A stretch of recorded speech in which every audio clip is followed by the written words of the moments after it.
നമ്മളൊക്കെ ചോദിക്കാറില്ലേ, വലിയൊരു ചോദ്യം നമ്മൾ ചോദിക്കും. എന്ത് ചോദ്യം ചോദിക്കും?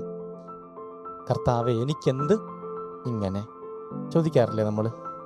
വേദന വരുമ്പോഴും ദുഃഖം വരുമ്പോഴും കടങ്ങൾ വരുമ്പോഴും കടബാധ്യതകളുള്ളപ്പോഴൊക്കെ നമ്മൾ ചോദിക്കാറില്ലേ, കർത്താവേ, ഞാൻ എല്ലാ ദിവസവും പള്ളിയിൽ പോകുന്നുണ്ട്, എല്ലാ ദിവസവും ജപമാല ചൊല്ലുന്നുണ്ട്, എല്ലാ ആഴ്ചയിലും ഞാൻ യൂണിറ്റിൽ പോകുന്നുണ്ട്, അച്ഛൻ പള്ളി പറയുന്ന എല്ലാ കർമ്മങ്ങളും ഞാൻ ചെയ്യുന്നുണ്ട്, പക്ഷേ എനിക്കെന്ത്?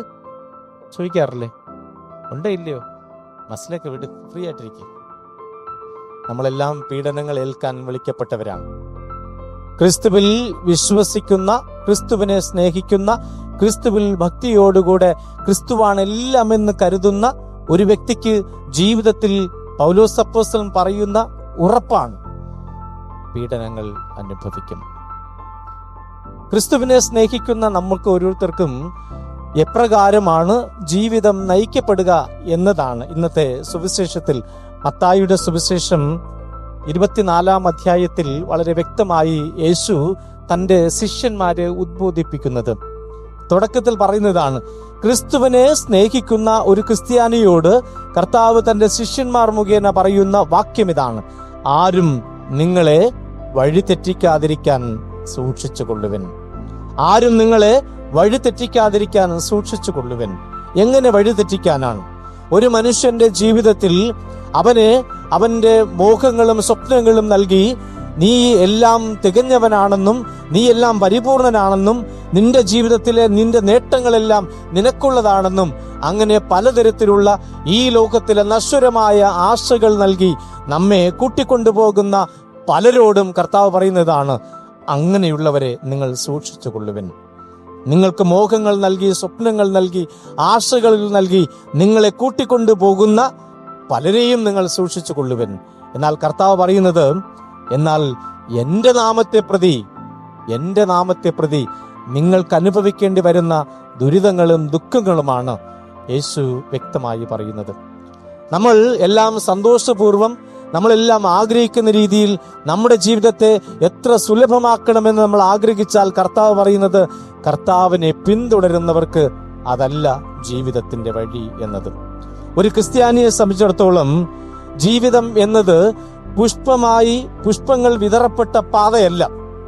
ഒരു ക്രിസ്ത്യാനിയുടെ ജീവിതം എന്ന് പറയുന്നത് പുഷ്പങ്ങളാൽ വിതറപ്പെട്ട മൃദുലതയേകുന്ന പാതയല്ല, മറിച്ച് കർത്താവ് പറയുന്നതാണ്, അവന്റെ വഴി കുരിശിന്റെ വഴിയാണ്. ഒരു ക്രിസ്ത്യാനിയുടെ ജീവിതം എന്ന് പറയുന്നത് കുരിശിന്റെ വഴിയാണ്, സഹനത്തിന്റെ വഴിയാണ്, ത്യാഗത്തിന്റെ വഴിയാണ്, വിട്ടുകൊടുക്കലിന്റെ വഴിയാണ്, എല്ലാം ഉപേക്ഷിക്കലിന്റെ വഴിയാണ്. അതാണ് കർത്താവ് ഒരു ക്രിസ്ത്യാനിയോട് പറയാൻ ആഗ്രഹിക്കുന്നത്. അതുകൊണ്ടാണ് നമുക്ക് ചോദ്യത്തിന് പ്രസക്തിയില്ല എന്ന് പൗലോസ് അപ്പോസ്തലൻ പറയുന്നത്. കർത്താവെ, ഞാൻ ഇത്രയേറെ നന്മ പ്രവൃത്തികൾ ചെയ്തിട്ടും, ഇത്രയേറെ കർത്താവിനെ വിളിച്ച് കരഞ്ഞിട്ടും, കർത്താവിനെ വിളിച്ച് പ്രാർത്ഥിച്ചിട്ടും, ജീവിതം മുഴുവനും കർത്താവിന് വേണ്ടി ഒഴിഞ്ഞു വച്ചിട്ടും എൻ്റെ ജീവിതത്തിൽ ഇത്രയേറെ ദുരന്തങ്ങൾ, ദുഃഖങ്ങൾ, വേദനകൾ കടന്നു വരാൻ എന്താണ് എന്നൊക്കെ വലിയ ചോദ്യങ്ങളൊക്കെ ചോദിക്കാറുണ്ട്. ചിലപ്പോഴൊക്കെ ചില മരണ വീട്ടിലൊക്കെ നാം പോകുമ്പോൾ, ചെറിയ പ്രായത്തിലൊക്കെ മരിച്ചു പോകുമ്പോൾ, കല്യാണം കഴിഞ്ഞ് കുറച്ച് ദിവസങ്ങൾ കഴിഞ്ഞ് മരണപ്പെട്ടു പോകുമ്പോൾ, ജീവിതം പിച്ചവച്ച് തുടങ്ങുമ്പോൾ, അവിടെയൊക്കെ മരണം സംഭവിക്കുമ്പോൾ നമ്മൾക്ക് ചോദിക്കാറുണ്ട്, കർത്താവെ, ഈ ചെറിയ പ്രായത്തിൽ എന്തിന് ഇങ്ങനെയെന്നൊക്കെ. ഇതൊക്കെ നമ്മുടെ മുന്നിൽ വലിയ ചോദ്യചിഹ്നങ്ങളാണ്. കർത്താവിന് മുമ്പിൽ നമ്മൾ വയ്ക്കുന്ന വലിയ ചോദ്യചിഹ്നങ്ങളാണ്. എന്നാൽ ക്രിസ്തു നമ്മളോട് പറയുന്നതാണ്, ക്രിസ്തുവിനെ പ്രതിയാണ് എങ്കിൽ, ക്രിസ്തുവിനെ സ്നേഹിക്കുന്നവനാണ് എങ്കിൽ, ക്രിസ്തുവിനോടൊപ്പം ഭക്തിയോടുകൂടെ ആദരവോടുകൂടെ ജീവിക്കാൻ ആഗ്രഹിക്കുന്നവനാണ് എങ്കിൽ അവന്റെ ജീവിതത്തിൽ സഹനങ്ങൾ ഏറ്റെടുക്കേണ്ടി വരും, അവന്റെ ജീവിതത്തിൽ പീഡനങ്ങൾ സംഭവിക്കും എന്നാണ് കർത്താവ് പറയുന്നത്. അതുകൊണ്ടാണ് പറയുന്നത്, ക്രിസ്ത്യാനിയായി ജനിക്കുമ്പോൾ, ക്രിസ്ത്യാനിയായി ജീവിക്കുമ്പോൾ ഒരിക്കലും കരുതരുത്, എൻ്റെ ജീവിതം പുഷ്പവൃന്ദങ്ങളുടെ മീതെ കൂടെ നടക്കുന്ന മൃദുലതയേകുന്ന എൻ്റെ ജീവിതത്തിന്റെ വഴി മുഴുവനും അങ്ങനെ ആയിരിക്കും എന്നൊരിക്കലും കരുതരുത് എന്നാണ് പൗലോസ് അപ്പോസ്തലൻ അടിവരയിട്ട് പറയുന്നത്. പുഷ്പങ്ങൾക്കിടയിലെ മുള്ളുകൾ എത്രയോ ഉണ്ട്. പുഷ്പങ്ങൾ പറിച്ചെടുക്കുമ്പോൾ മുള്ളുകളുണ്ട് എന്ന കരുതലോടെ നാമൊക്കെ പുഷ്പങ്ങൾ പറിച്ചെടുക്കാറുണ്ട്. എന്നാൽ ആ മുള്ളുകളുടെ വേദനയാണ് നാം അനുഭവിക്കുന്നുവെങ്കിൽ ആ മുള്ളുകളിലൂടെ നമ്മളെടുത്ത പുഷ്പങ്ങൾക്ക് മനോഹാരിത നമ്മുടെ ജീവിതത്തിൽ അനുഭവിക്കാൻ സാധിക്കും. ഇതാണ് കർത്താവ് ഈ വചനത്തിലൂടെ നമ്മെ ഓർമ്മപ്പെടുത്തുവാൻ ആഗ്രഹിക്കുന്നത്. ഒരിക്കൽ ഒരു മിന്നാമിനുങ്ങ് ഒരു മിന്നാമിനുങ്ങ് എല്ലാ ദിവസവും രാത്രിയിൽ വഴിയാത്രക്കാർക്ക്, കാട്ടിലൂടെ യാത്ര ചെയ്യുന്നവർക്ക് മിന്നാമിനുങ്ങിന്റെ വെട്ടം വഴി ഇവർ യാത്ര ചെയ്യാറുണ്ട്. മിന്നാമിനുങ്ങ് എപ്പോഴും എല്ലാ രാത്രിയിലും അവിടെ വന്ന് നൽകുന്ന വെട്ടം, പ്രകാശം, ഈ മിന്നാമിനുങ്ങ് കരുതുന്നത് ഞാൻ നൽകുന്ന പ്രകാശത്തിലൂടെയാണ് ഇത്രയും ജനങ്ങൾ ഇതുവഴി കടന്നു പോകുന്നത്, ഇത്രയും ജനങ്ങൾ സഞ്ചരിക്കുന്നത്, കുഴിയിൽ വീഴാതെ പാത വളരെ വ്യക്തമായി മനസ്സിലാക്കി പോകുന്നത് ഞാൻ പ്രകാശിക്കുന്നത് കൊണ്ട് മാത്രമാണ്. എങ്കിൽ ഈ മിന്നാമിനുങ്ങിന് ഒരു ഉള്ളിന്റെ ഉള്ളിൽ ഒരു വേദന. ഞാൻ ഈ ജനങ്ങൾക്ക് ഇത്രയും ഏറെ പ്രകാശം നൽകിയിട്ടും, ഈ ജനങ്ങൾക്ക് വഴിയിലൂടെ ഇത്രയും സഞ്ചരിക്കാൻ പ്രകാശം ഞാൻ നൽകിയിട്ടും ഈ ജനങ്ങൾ നന്ദിയില്ലാത്ത ജനങ്ങളാണ്. എന്നെ ഒന്ന് തിരിഞ്ഞു നോക്കാനോ എന്റെ പ്രകാശത്തിനൊരു നന്ദി പറയാനോ എന്നെ അത്രത്തോളം ഈ പുകഴ്ത്തി പറയാനോ ഈ ജനങ്ങളൊന്നും തയ്യാറാകുന്നില്ല. നന്ദിയില്ലാത്ത ജനങ്ങളാണ്. അപ്പോൾ ഈ മിന്നാമിനുങ്ങ് പ്രതികാരം ചെയ്യാനായിട്ട് തീരുമാനിച്ചു. ഞാൻ ഇനി ഈ ജനങ്ങൾക്ക് രാത്രിയിൽ സഞ്ചരിക്കാൻ പ്രകാശം നൽകില്ല. അപ്പോഴേക്കും മിന്നാമിനുങ്ങ് ഒരു മാളത്തിൽ ഒളിച്ചു. അപ്പോൾ മാളത്തിൽ ഒളിച്ചപ്പോൾ മിന്നാമിനുങ്ങ് കരുതി, ഈ രാത്രിയിൽ ഇന്ന് ജനങ്ങൾക്ക് പ്രകാശമില്ല, അവർക്ക് ഇതിലൂടെ സഞ്ചരിക്കാൻ സാധിക്കില്ല, അവർ ഇരുട്ടിൽ വീഴും, കുഴിയിലൊക്കെ വീഴും എന്ന് കരുതി ഈ മിന്നാമിനുങ്ങ് ഈ മാളത്തിലിരിക്കുകയാണ്. അപ്പോഴാണ് വനദേവത കടന്നു വന്ന് മിന്നാമിനുങ്ങിനോട് ചോദിച്ചു, എന്താ മിന്നാമിനുങ്ങേ, നീ ഈ മാളത്തിൽ ഒളിച്ചിരിക്കുന്നത്? നീ എന്തിനാണ് ഈ മാളത്തിൽ ഒളിച്ചിരിക്കുന്നത്? അപ്പോഴാണ് മിന്നാമിനുങ്ങ് പറഞ്ഞത്, അല്ലയോ വനദേവതേ, ഞാൻ എല്ലാ ദിവസവും ഈ ജനങ്ങൾക്ക് പ്രകാശം നൽകുന്നു, എന്നാൽ ഈ ജനങ്ങളാകട്ടെ നന്ദിയില്ലാത്തവരാണ്. അതുകൊണ്ട് ഞാൻ ഇനി ഇവർക്ക് പ്രകാശം നൽകുന്നില്ല. അപ്പോഴാണ് വനദേവത ഈ മിന്നാമിനുങ്ങിനോട് പറഞ്ഞു, മിന്നാമിനുങ്ങേ, നീ ഒന്ന് പുറത്തേക്ക് വന്നിട്ട് നീ ഒന്ന് ആകാശത്തിലേക്ക് മുകളിലേക്ക് നോക്കാൻ മിന്നാമിനോട് പറഞ്ഞപ്പോൾ മുകളിലെ നോക്കി വലിയ പ്രകാശധാര തൂകി ചന്ദ്രൻ മുകളിൽ നിൽക്കുകയാണ്. വലിയ പ്രകാശം ഈ ഭൂമി മുഴുവനെ രാത്രിയിൽ പകലാക്കാൻ തക്കവിധത്തിൽ പ്രകശോഭയേറിയ ചന്ദ്രൻ മുകളിൽ നിൽക്കുകയാണ്. അപ്പോഴാണ് മിന്നാമിനിങ്ങനെ തോന്നിയത്, ഇത്രയും ദിവസം എന്റെ പ്രകാശം കൊണ്ടല്ല ഈ ജനങ്ങൾ സഞ്ചരിച്ചിരുന്നത്, ഞാൻ ഈ പ്രകാശത്തിന്റെ ഒരു കണിക മാത്രമായിരുന്നുവെന്നാണ് ഈ മിന്നാമിനുങ്ങ് തിരിച്ചറിഞ്ഞുവെന്നാണ് കഥ പറയുന്നത്. പ്രിയമുള്ളവരെ, ക്രിസ്തുവിനെ സ്നേഹിക്കുന്ന നമ്മൾ ഓരോരുത്തരോടും ഇന്ന് ഈ സുവിശേഷം പറയുന്നത്, കർത്താവിനെ പ്രതി ഞാനാണ് എല്ലാം എന്ന ഭാവമുള്ള ഒരു മനുഷ്യനും ക്രിസ്തുവിനെ സ്നേഹിക്കുന്നില്ല. ഞാനാണ് എല്ലാം എന്ന ഭാവം സ്വീകരിക്കുന്ന ഒരു മനുഷ്യനും ക്രിസ്തുവിനെ സ്നേഹിക്കുന്നില്ല. അവന്റെ ശുശ്രൂഷ യഥാർത്ഥത്തിൽ ക്രിസ്തുവിന് വേണ്ടിയാകുന്നില്ല. അവന്റെ ശുശ്രൂഷ അവനിലേക്ക് തന്നെയാണ്, അവന്റെ സ്വാർത്ഥതയ്ക്ക് വേണ്ടിയാണ് അവൻ നിർവഹിക്കുന്നത്. അങ്ങനെയെങ്കിൽ കർത്താവ് പറയുന്നത്, അവൻ പീഡനങ്ങൾ വരുമ്പോൾ ഒളിച്ചോടും, സഹനങ്ങളിൽ അവന് പിടിച്ചു നിൽക്കാൻ സാധിക്കുകയില്ല. അവന്റെ ശുശ്രൂഷ യാഥാർത്ഥ്യമാക്കാൻ ക്രിസ്തുവിനെ പ്രതിയാകുമ്പോൾ അവന്റെ ജീവിതത്തിൽ അവൻ മറ്റുള്ളവർ എന്നെ പ്രതി എനിക്ക് നന്ദി പറയുന്നവരാകണം, എന്നെ സ്തുതി പാടുന്നവരാകണം, എന്നെ സന്തോഷഭരിതരാക്കണം എന്നൊരിക്കലും ഒരു ക്രിസ്തു ശിഷ്യൻ ഒരിക്കലും ആഗ്രഹിക്കുകയില്ല. അവൻ ക്രിസ്തുവിനെ പ്രതി സഹനങ്ങളിലൂടെ അവന്റെ സഹനത്തിൽ സന്തോഷം അനുഭവിക്കാനാണ് അവൻ എപ്പോഴും അവന്റെ കടമ കർത്തവ്യം അവനെ ഉണർത്തുന്നത്. അതേ പ്രിയമുള്ളവരെ, നമ്മുടെയൊക്കെ ജീവിതത്തിൽ ഒരു ക്രിസ്ത്യാനിയായി ജീവിക്കുമ്പോൾ സഹനങ്ങളിലൂടെ കടന്നു കൊണ്ടാണ് ക്രിസ്തുവിനെ സംപ്രീതിപ്പെടുത്തുന്നത് എന്നത് വലിയ സത്യം എന്ന് പഠിപ്പിക്കുകയാണ്. നമ്മുടെ ജീവിതത്തിലും ഇതുപോലെയാകണം. ഓരോ ശുശ്രൂഷയും ഇന്ന് നൽകപ്പെടേണ്ടത് ത്യാഗങ്ങളിലൂടെ, സമർപ്പണത്തിലൂടെ, വിട്ടുവീഴ്ചയിലൂടെ, നാം ശൂന്യവൽക്കരിക്കപ്പെടുന്നതിലൂടെ. അതുകൊണ്ടാണ് മത്തായിയുടെ സുവിശേഷം 5-ാം അധ്യായത്തിൽ സുവിശേഷ ഭാഗ്യത്തിൽ യേശു ആദ്യം ഉച്ചരിക്കുന്നത്, ആത്മാവിൽ ദരിദ്രരായവർ ഭാഗ്യവാന്മാർ, എന്തെന്നാൽ സ്വർഗരാജ്യം അവരുടേതാണ്. ഈ ആത്മാവിന്റെ ദാരിദ്ര്യം എന്നതുകൊണ്ട് ഉദ്ദേശിക്കുന്നത് നമ്മൾ സമ്പത്തില്ലായ്മയോ നമുക്ക് നമ്മുടെ ജീവിതത്തിൽ സാമ്പത്തികമായ നേട്ടങ്ങളില്ലായ്മയോ അല്ല. കർത്താവ് ആത്മാവിൽ ദരിദ്രം എന്ന് ഉദ്ദേശിക്കുന്നത് സ്വയം ശൂന്യവൽക്കരിച്ച് ഒന്നുമില്ല എന്ന ഭാവത്തിൽ ക്രിസ്തുവിനോളം വിട്ടുകൊടുത്ത് ദൈവത്തിന് മുമ്പിൽ എല്ലാം ദൈവത്തിൽ ആശ്രയിച്ചു ജീവിക്കുന്നതിനെയാണ് ആത്മാവിൽ ദരിദ്രം എന്ന് പറയുന്നത്. എല്ലാം വിട്ടുകൊടുത്ത് സ്വയം ശൂന്യവൽക്കരിച്ച് ദൈവാശ്രയബോധത്തോടുകൂടെ ജീവിക്കുന്നതിനെയാണ് ആത്മാവിൽ ദാരിദ്ര്യം എന്ന് പറയുന്നത്. അതാണ് പ്രിയപ്പെട്ടവരെ, ജീവിതത്തിൽ കടന്നു വരുന്നതെല്ലാം ക്രിസ്തുവിന് വേണ്ടിയാണെന്നുള്ള ബോധ്യം നമ്മുടെ ജീവിതത്തിൽ ഉണ്ടാകുമ്പോഴാണ് യഥാർത്ഥത്തിൽ ത്യാഗം, സഹനങ്ങൾ, വേദനകൾ, ദുഃഖങ്ങൾ അത് സ്വർഗീയ മഹത്വത്തിലേക്ക് ക്രിസ്തുവിന് വേണ്ടി ക്രിസ്തുവിലൂടെയായി അത് മാറ്റപ്പെടുന്നത്. അതുകൊണ്ടാണ് നമ്മുടെ ഈ വിശുദ്ധ സെബസ്ത്യാനോസും തന്റെ ജീവിതത്തിലൂടെ നിർവഹിക്കപ്പെട്ടതും അതാണ്. വിശുദ്ധ സെബസ്ത്യാനോസ് തനിക്ക് വേണ്ടി ആയിരുന്നല്ല ജീവിച്ചത്. അവൻ തന്റെ ജീവിതം, തന്റെ കർമ്മങ്ങൾ നിർവഹിക്കുമ്പോൾ അവന്റെ ഉള്ളിൽ തോന്നിയത് ക്രിസ്തുവിന്റെ വചനങ്ങളാണ്, ക്രിസ്തുവിന്റെ നാമമാണ്. ക്രിസ്തുവിനെ സ്നേഹിക്കുന്നവർക്ക് വേണ്ടി, ക്രിസ്തുവിന് വേണ്ടി, ക്രിസ്തുവിന് നാമം ഉച്ചരിക്കുന്നവർക്ക് വേണ്ടി, ക്രിസ്ത്യാനികൾക്ക് വേണ്ടി ജീവത്യാഗം ചെയ്തവനാണ്. അതുകൊണ്ടാണ് ക്രിസ്തുവിനെ പ്രതി സഹനങ്ങൾ ഏറ്റെടുത്ത സെബസ്ത്യാനോസിനെ 2000 കുറെ വർഷങ്ങൾക്കപ്പുറവും, ക്രിസ്തുവിന്റെ ജീവിതം 2000 വർഷങ്ങൾക്കപ്പുറവും ഇന്ന് ക്രിസ്ത്യാനികൾ ജീവിച്ച് ധ്യാനിച്ച് കടന്നു പോകുന്നതിനേക്കാൾ ഉപരി സെബസ്ത്യാനോസും തന്റെ ജീവിതത്തിലൂടെ യേശുവിനെ കണ്ടെത്തിയത്, യേശുവിന് വേണ്ടി സഹനങ്ങൾ ഏറ്റെടുത്തത്, യേശുവിന് വേണ്ടി പീഡനങ്ങൾ സ്വർഗീയ മഹത്വത്തിനു വേണ്ടി സമർപ്പിച്ചത്. അതുകൊണ്ടാണ് ഇത്രയും വർഷങ്ങൾക്കപ്പുറവും സെബസ്ത്യാനോസിനെ നാം ഇന്ന് ആദരപൂർവ്വം സ്നേഹിക്കുകയും മാധ്യസ്ഥ്യം യാചിക്കുകയും ചെയ്യുന്നത്. അതേ പ്രിയമുള്ളവരെ, ഒരു ക്രിസ്ത്യാനിക്കുണ്ടാകുന്ന പീഡനം എന്നത് ഒരു അപവാദമല്ല, അതൊരു ഉറപ്പാണ്.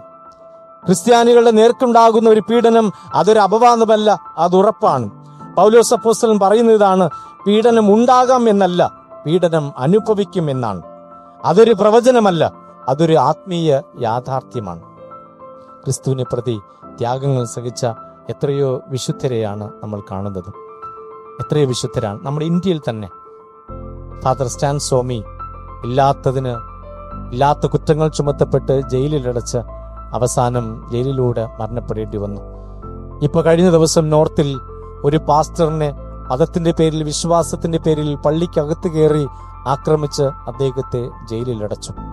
ഇതൊക്കെ ക്രിസ്തുവിനെ പ്രതി അനുഭവിക്കേണ്ടി വരുന്ന ത്യാഗങ്ങളാണ്. ഇന്നും ക്രിസ്ത്യാനികൾ ഇത്രയും വർഷങ്ങൾക്കപ്പുറവും ക്രിസ്തുവിനെ സ്നേഹിക്കുന്നവർ, ക്രിസ്തുവിന് വേണ്ടി നിലകൊള്ളുന്നവർ, ക്രിസ്തുവിന് വേണ്ടി ജീവിക്കുന്നവരൊക്കെ ഇന്നും പീഡനങ്ങളിലൂടെ കടന്നു പോകുന്നുവെന്ന യാഥാർത്ഥ്യം നമ്മൾ ഒരിക്കലും മറക്കരുത്. ക്രിസ്തുവിനെ സ്നേഹിക്കുകയും ക്രിസ്തുവിന്റെ വചനങ്ങൾ പ്രഘോഷിക്കുകയും ക്രിസ്തുവിന്റെ വിശ്വാസത്തിൽ ആഴപ്പെട്ട് ജീവിക്കുകയും ചെയ്യുന്ന പലരും നമ്മുടെ കൺമുമ്പിലും ത്യാഗങ്ങൾ അനുഭവിക്കുന്നുവെങ്കിൽ പൗലോസ് അപ്പോസ്തലൻ അന്ന് പറഞ്ഞ വാക്കുകൾ ഇന്നും അത് അടിപതറാതെ, അത് ഒരിക്കൽ അതിനൊരു കുറ്റവും കുറവും ഉണ്ടാകാതെ ഇന്നും അത് അന്വർത്ഥമാക്കപ്പെടുകയാണ്. പ്രിയമുള്ളവരെ, നമ്മൾ എത്രയോ ഭാഗ്യവാന്മാരാണ്. നമ്മൾ ഒറ്റപ്പെട്ടവരായിട്ടല്ല, ഒരു കൂട്ടായ്മയായി, കൂട്ടുത്തരവാദിത്വമായിട്ടാണ് നമ്മുടെ ഇടവുകളിൽ വിശ്വാസം പ്രചരിപ്പിക്കപ്പെടുന്നത്. നോർത്തിലൊക്കെ ഒറ്റപ്പെട്ട സമൂഹങ്ങളായി, ഒറ്റപ്പെട്ട കുടുംബങ്ങളായി കഴിയുമ്പോൾ പലപ്പോഴും പലരും പല രീതിയിലും വിശ്വാസത്തെ പ്രതി, ക്രിസ്തുവിനെ പ്രതി ജീവത്യാഗം ചെയ്യേണ്ടി വരുന്നു എന്നതാണ്. അതേ പ്രിയമുള്ളവരെ, ക്രിസ്ത്യാനി എന്ന് പറയുന്നത്, ക്രിസ്തുവിൽ ജീവിക്കുന്ന ഒരാൾ ലോകത്തിന്റെ വെളിച്ചമാണ്. അത് ചിലർക്ക് ആശ്വാസമാകും, അത് ചിലർക്ക് അസ്വസ്ഥതയാകും. പീഡനങ്ങൾ ഉണ്ടാകുന്നത് നാം ഇരുട്ടായതിനാലല്ല, വെളിച്ചമായതിനാലാണ്. നമ്മുടെയൊക്കെ ജീവിതത്തിൽ പീഡനങ്ങൾ ഉണ്ടാകുന്നത് ഒരു ക്രിസ്ത്യാനി എന്നത് നമ്മൾ അന്ധവിശ്വാസം പ്രചരിപ്പിക്കുന്നത് കൊണ്ടല്ല. വിശ്വാസം എന്നത് പലർക്കും അത് വളർച്ചയ്ക്കും പലരുടെയും ജീവിതത്തിൽ മാറ്റങ്ങൾ ഉണ്ടാകുന്നത് കൊണ്ടാണ് നമ്മൾ അതിനെ പ്രതി ഇന്ന് പീഡിപ്പിക്കപ്പെടുന്നത്. പീഡനത്തിന്റെ കാരണം നമ്മുടെ തെറ്റല്ല, നമ്മുടെ വിശ്വാസമാണ്. പലപ്പോഴും നമ്മൾ വിചാരിക്കുന്നു, ഞാൻ എന്ത് തെറ്റാണ് ചെയ്തത് എന്ന് പലപ്പോഴും നാമൊക്കെ വിചാരിക്കും. പക്ഷേ പൗലോസ് പറയുന്നത്, നീ തെറ്റ് ചെയ്തത് കൊണ്ടല്ല, ക്രിസ്തുവിൽ ഭക്തിയോടെ ജീവിക്കാൻ നീ ആഗ്രഹിക്കുന്നത് കൊണ്ടാണ്. യേശു തന്നെ പറയുന്നു, എന്റെ നാമത്തെ പ്രതി നിങ്ങളെ വെറുക്കും, എന്റെ നാമത്തെ പ്രതി നിങ്ങളെ അവർ വെറുക്കും, നിങ്ങളെ ദ്വേഷിക്കും, നിങ്ങളെ പീഡിപ്പിക്കും, നിങ്ങളെ പലർക്കും പീഡനത്തിന് ഏൽപ്പിച്ചു കൊടുക്കും, നിങ്ങൾ അതിലൂടെ നിങ്ങളുടെ ജീവനും ത്യാഗം ചെയ്യപ്പെടും. ഇതൊക്കെ ക്രിസ്തു പറയുന്നത് അത് എന്നെ പ്രതിയാണ്. എന്നെ പ്രതി നിങ്ങൾ ഏൽക്കുന്ന പീഡനങ്ങളും നിങ്ങൾ ഏൽക്കുന്ന സഹനങ്ങളും സ്വർഗത്തിൽ അത് നിങ്ങൾക്കുള്ള പൂച്ചെണ്ടുകളായി, സ്വർഗത്തിൽ നിങ്ങൾക്കുള്ള കിരീടങ്ങളായി അത് മാറ്റപ്പെടും. അതേ പ്രിയമുള്ളവരെ, എങ്ങനെയാണ് ഇന്നിന്റെ കാലത്ത് നമ്മൾ ഇതൊക്കെ സഹനങ്ങളിലൂടെ കടന്നു പോകേണ്ടി വരുന്നത്? ഒരു ക്രിസ്ത്യാനി എന്ന് പറയുന്നത് സത്യത്തിനു വേണ്ടി തുറന്നു പറയുന്നവനാകണം, നീതിക്ക് വേണ്ടി നിലകൊള്ളുന്നവനാകണം. സ്നേഹത്തോടെ അവന്റെ ജീവിതത്തിൽ കടന്നു വരുന്ന പാപങ്ങളെ നിഷേധിക്കാൻ അവന് സാധിക്കണം. ഇതാണ് പല വിശുദ്ധരും ചെയ്തത്. പല വിശുദ്ധരും നമ്മളോട് ചെയ്തത് തന്നെയാണ്. വിശുദ്ധ ആഗത്ത എന്താണ് ചെയ്തത്? വിശുദ്ധ ആഗത്തയുടെ സൗന്ദര്യത്തിൽ ആകർഷനായ ചക്രവർത്തി അവളെ പാപം ചെയ്യാൻ ക്ഷണിക്കുമ്പോൾ വിശുദ്ധ ആഗത്ത പറയുന്നത്, ഞാൻ എൻ്റെ കുഞ്ഞുനാൾ മുതലേ ക്രിസ്തുവിനെയാണ് ഞാൻ സ്നേഹിക്കുന്നത്, ക്രിസ്തുവിന് വേണ്ടി സമർപ്പിച്ചവളാണ് ഞാൻ, ക്രിസ്തുവിന് വേണ്ടി മാത്രമാണ് ഈ ശരീരവും ആത്മാവും എന്ന് അവൾ ഉച്ചസ്വരത്തിൽ വിളിച്ചു പറഞ്ഞപ്പോൾ അവൾക്ക് നൽകേണ്ടി വന്നത് അവളുടെ ജീവനാണ്. അവളെ ശാരീരികമായ പീഡനങ്ങൾ ഏൽക്കേണ്ടി വന്നു. അത്രത്തോളം ക്രിസ്തുവിനെ സ്നേഹിക്കുന്ന, ക്രിസ്തുവിനെ പ്രതി ജീവിക്കുന്ന, ക്രിസ്തുവിനെ ഉൾക്കൊള്ളുന്ന, ക്രിസ്തുവിനോളം ജീവിക്കുന്നവർക്ക് ഏൽക്കേണ്ടി വരുന്നത് ജീവിതത്തിലെ പലവിധത്തിലുള്ള ദുഃഖങ്ങളും ദുരിതങ്ങളുമാണ്. അതേ പ്രിയമുള്ളവര്, എന്നാൽ നമ്മുടെ ഇടയിൽ ഇത് എങ്ങനെയാണ് സംഭവിക്കുന്നത്? ഇന്ന് പീഡനങ്ങൾ എല്ലായിടത്തും ഒരുപക്ഷെ ജീവത്യാഗമാകണമെന്നില്ല, അടിയാകണമെന്നില്ല, രക്തസാക്ഷിത്വമാകണമെന്നില്ല. പലപ്പോഴും നമ്മുടെ ഇടയിൽ അത് മാറ്റപ്പെടുന്നത് നമ്മളെ വിശ്വാസത്തെ പ്രതി നമ്മളെ പരിഹസിക്കപ്പെടാം, അവഗണന ഏൽക്കേണ്ടി വരാം, ഒറ്റപ്പെടുത്തലിന് വേണ്ടി വരാം. എന്നാൽ കാലകരണപ്പെട്ട വിശ്വാസം എന്ന വിളി പോലും നാം കേൾക്കേണ്ടി വരും നമ്മുടെയൊക്കെ ജീവിതത്തിൽ. പ്രിയമുള്ളവരെ, വിശ്വാസത്തിന് സാക്ഷ്യം വഹിക്കാൻ വിളിക്കപ്പെടുന്നവരാണ് നാം. നമ്മുടെയൊക്കെ ജീവിതത്തിൽ അത് എത്രത്തോളമാണ് ഉണ്ടാകുന്നത്? ഒരു യുവാവ് വിശ്വാസത്തോടുകൂടെ ജീവിക്കാൻ ശ്രമിക്കുമ്പോൾ, ഒരു കുടുംബം ക്രിസ്തീയ മൂല്യങ്ങൾ കാത്തു സൂക്ഷിക്കുമ്പോൾ, ഒരു വൈദികൻ സത്യം വിട്ടുവീഴ്ച ചെയ്യാതെ സംസാരിക്കുമ്പോൾ അവിടെയും പീഡനങ്ങൾ ഏൽക്കേണ്ടി വരുന്നു. പക്ഷേ അത് പരാജയത്തിന്റെ അടയാളമല്ല, അത് വിശ്വസ്തതയുടെ സാക്ഷ്യമാണ്. നമ്മുടെയൊക്കെ കുടുംബങ്ങളിൽ ഇന്ന്, നമ്മുടെയൊക്കെ ജീവിതത്തിൽ, നമ്മുടെയൊക്കെ കൂട്ടായ്മയ്ക്കിടയിൽ സംഭവിക്കുന്ന ചില യാഥാർത്ഥ്യങ്ങളാണ് പ്രിയമുള്ളവരെ ഈ സംഭവ വികാസങ്ങൾ. അങ്ങനെയൊക്കെ സംഭവിക്കുമ്പോഴും എന്നാൽ ഒരുപക്ഷെ നമ്മൾ വിചാരിക്കും, ഞാൻ ഇത്രയേറെ സഹിക്കുമ്പോൾ ദൈവം നമ്മെ ഉപേക്ഷിക്കുന്നില്ല. കാരണം എന്താണ്?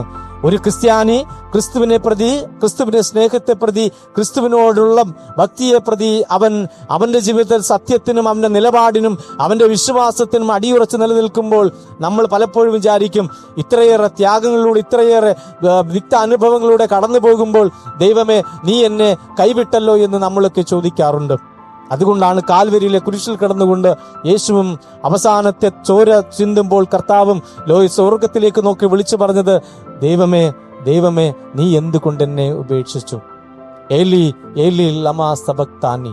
യേശു ഉച്ചരിച്ച വാക്കുകളാണ്, എന്റെ ദൈവമേ എന്റെ ദൈവമേ നീ എന്തുകൊണ്ട് എന്നെ ഉപേക്ഷിച്ചു? മാനുഷികമായ വേദനകൾ സഹിക്കാനാവാത്തതിനപ്പുറം ജീവിതം മനുഷ്യൻ അവന്റെ സഹനങ്ങളിലൂടെ കടന്നു പോകുമ്പോൾ പലപ്പോഴും ഉച്ചരിക്കുന്ന വാക്കുകളാണ്, ദൈവം എന്നെ കൈവിട്ടോ. എന്നാൽ കർത്താവ് പറയുന്നത്, നിന്റെ സഹനങ്ങളിൽ പോലും ഉപേക്ഷിക്കാത്തവനാണ് ദൈവം. അതുകൊണ്ടാണ് കർത്താവ് പറയുന്നത്, നമ്മെ പീഡനത്തിൽ എല്ലായ്പ്പോഴും അവൻ സംരക്ഷിക്കണമെന്നില്ല, പക്ഷേ അവൻ പറയുന്ന വാഗ്ദാനം ഇതാണ്, ഞാൻ നിങ്ങളോട് കൂടെ ഉണ്ടായിരിക്കും, ഞാൻ നിങ്ങളോട് കൂടെ വസിക്കും, എമ്മാനുവേൽ, ഞാൻ നിങ്ങളോട് കൂടെ എന്ന്. അതേ പ്രിയമുള്ളവരെ, അതുകൊണ്ടാണ് ദാനിയേലിന്റെ പുസ്തകത്തിൽ വളരെ വ്യക്തമായി പറയുന്നത്, അവന് തീച്ചുളയിലേക്ക് എറിയപ്പെട്ടപ്പോൾ 3 പേരും എരിയുന്ന തീച്ചുളയിൽ കിടക്കുമ്പോൾ അവിടെ 4-മതൊരാളുണ്ടായിരുന്നു. ദൈവത്തിന്റെ സാന്നിധ്യം അവിടെ ഉണ്ടായിരുന്നു. 4-മത്തെ ഒരാളായി ദർശനമായി അവരെ തീച്ചൂളയ്ക്ക് പോലും എറിഞ്ഞു കൊടുക്കാത്ത വിധം സംരക്ഷിക്കാനായി ദൈവം അവരുടെ കൂടെ ഉണ്ടായിരുന്നു. സഹനങ്ങൾ അത്രത്തോളം, സഹനങ്ങളിലൂടെ തീച്ചൂളയിൽ എറിയപ്പെട്ടവർ, ജീവിതം മുഴുവനും തീർന്നുവെന്ന് കരുതപ്പെട്ടവർ, എന്നാൽ ഉപേക്ഷിക്കാത്ത വിശ്വാസത്തെ സ്വന്തമാക്കി അവരുടെ മുന്നിൽ കർത്താവ് പ്രത്യക്ഷപ്പെട്ടു.